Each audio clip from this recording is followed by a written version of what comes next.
sports are becoming increasingly popular among young athletes, which can be good, but it also means more and more kids are playing sports year-round. Here to talk about ways to avoid injury is Dr. Sean Riley from Tulsa Spine and Rehab.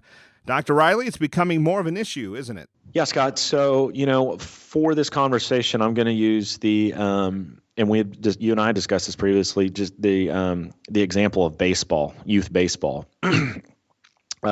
Recently, Dr. James Andrews came out with some studies and some research and some really good information. Dr. James Andrews is one of the leading orthopedic surgeons in the country.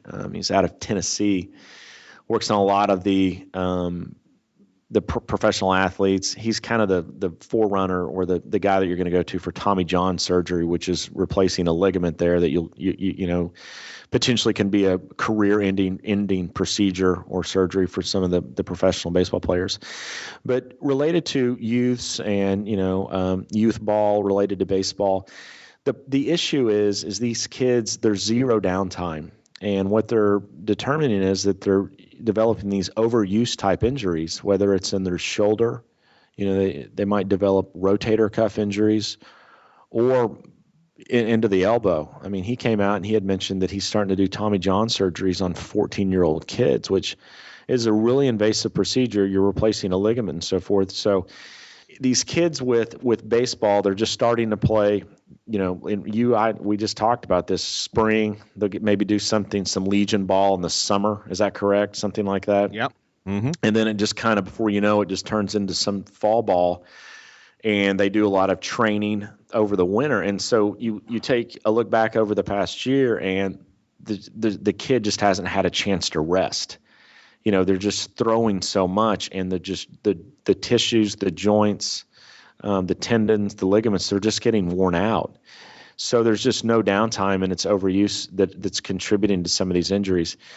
One of the other issues, and I'm a big fan of this, and I've talked about this in the past, and I talk to I have a 4-year-old now, and we're starting to get into some of these sports and starting to talk to some of the parents. And I'm a big fan of when they're kids, trying to, get them doing as many different things as they possibly can. Because what happens, like with your two boys, when they, baseball, you're going to use the same motor patterns with throwing and hitting and running. And I'm not saying baseball's bad. It's a great sport. But at the same time, if we can get these kids, maybe playing soccer or hockey, basketball, just different types of sports, starts to develop different types of, motor patterns, whether it's dynamic speed or, twisting with golf or rotation. So I think it's really important as well that these kids are taking a break. There's some downtime between seasons that allow them to kind of do nothing, or cross-train them a little bit, trying to get them playing a different type of sport to develop some of these other movement patterns. Now, the flip side of the coin is people will say, well, with the advent of pitch counts and things like that, maybe we coddle the guys too much. And I guess the line of thinking there is, building up the muscle or that sort of thing. What do you think about that argument? Yeah, and so I think James Andrews was the one that actually, is it 85 pitches? Is that, I don't know what it is for kids. Yeah. Does that sound right? Around there. Yeah. He was the one that came out with this information that set the pitch count and so forth. And it's interesting, with Dr. Andrews coming out with all this information related to overuse and all the injuries associated with overuse and, year-round participation. There's some backlash from, the athletic community. More specifically, some professional baseball players have come out and said these kids aren't throwing enough. So, I think that's their reasoning. If you get these kids throwing more, it's going to get them more conditioned. Now, I don't necessarily, Andrews is, like I said, one of the elite orthopedic surgeons in the country. So I'm going to kind of side with this guy, but I don't, getting the kids throwing a lot, I can see how you develop, you're going to develop strength and stability.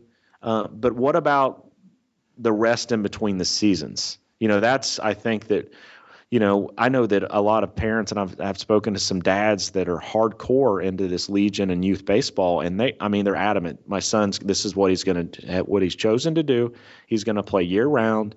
He's really good at what he does, but there's no downtime. So I don't necessarily think it's a function, Scott, of how many pitches they're throwing. I think that, there's just the kid is just throwing year round and there's no downtime for them.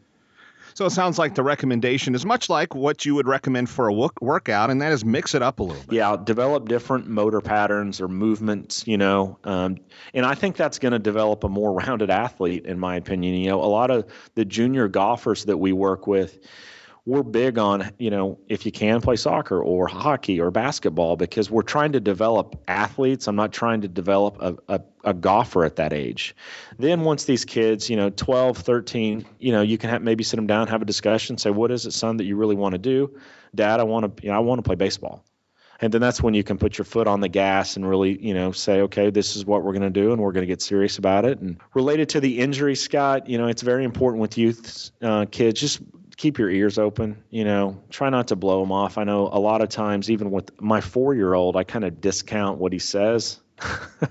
And, if your child starts complaining of a little bit of lateral or outside pain on his elbow, maybe some discomfort into his shoulder, those could be early warning signs of, hopefully it's not a tear, but just some overuse in the tendon related to itis, tendonitis, lateral epicondylitis, kind of a tennis elbow type thing on the outside. Some of those things are related to overuse injuries. And so I think it's important that you get into someone as quickly as you can.